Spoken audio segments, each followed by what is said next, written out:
আসসালামু আলাইকুম বন্ধুরা, আপনারা সকলে কেমন আছেন? আশা করি আল্লাহর রহমতে সকলে ভালোই আছেন। আমি আলহামদুলিল্লাহ ভালো আছি।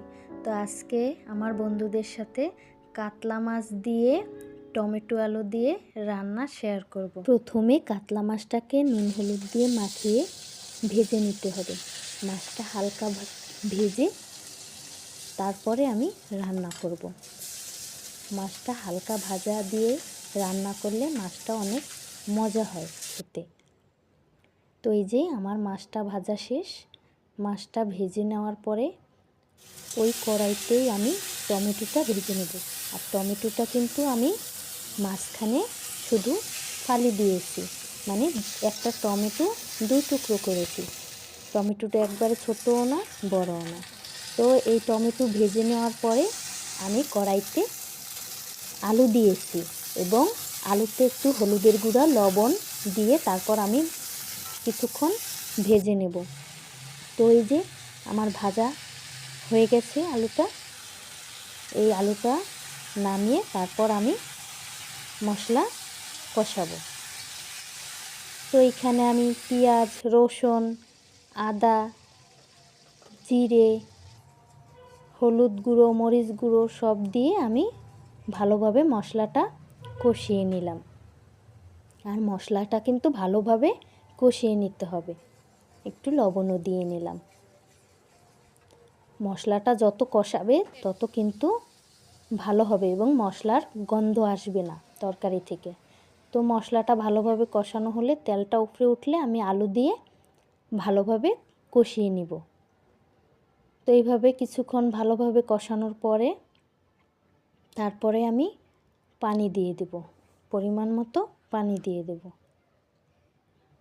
তো এই যে আমার আলুটা কিন্তু খুব সুন্দরভাবে কষানো হয়ে গেছে। এখন আমি পানি দিয়ে দেব। এই যে আমি এখন পানি দিয়ে দিলাম। তো এইভাবে রান্না করলে কিন্তু খেতে অনেক মজা বন্ধুরা। আপনারাও বাসায় এইভাবে ট্রাই করতে পারেন। তো এভাবে পানিটা কিছুক্ষণ ফুটতে থাকুক। পানিটা ফুটে ওঠা পর্যন্ত অপেক্ষা। আর পাশে আমি ডাল রান্না করলাম। ডালটা ফোড়ন দিয়ে নেওয়া হয়েছে, ধনিয়া পাতা দিয়ে দেওয়া হয়েছে।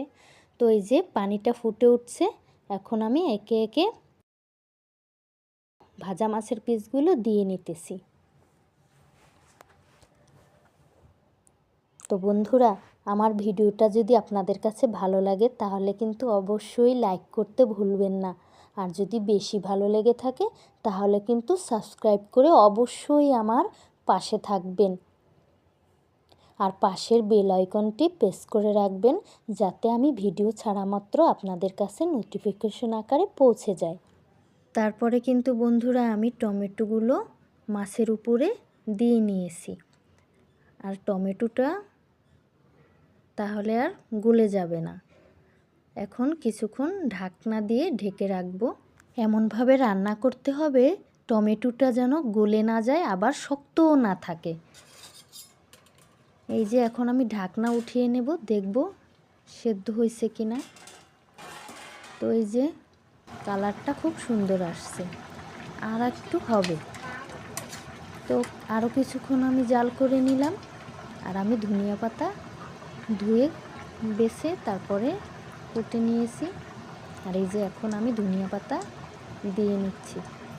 ধনিয়া পাতা দিয়ে কিছুক্ষণ আবার ঢেকে রাখবো, তাহলেই কিন্তু আমার রান্না শেষ। তো এই যে রান্নাটা কিন্তু আমার অলরেডি হয়ে গেছে।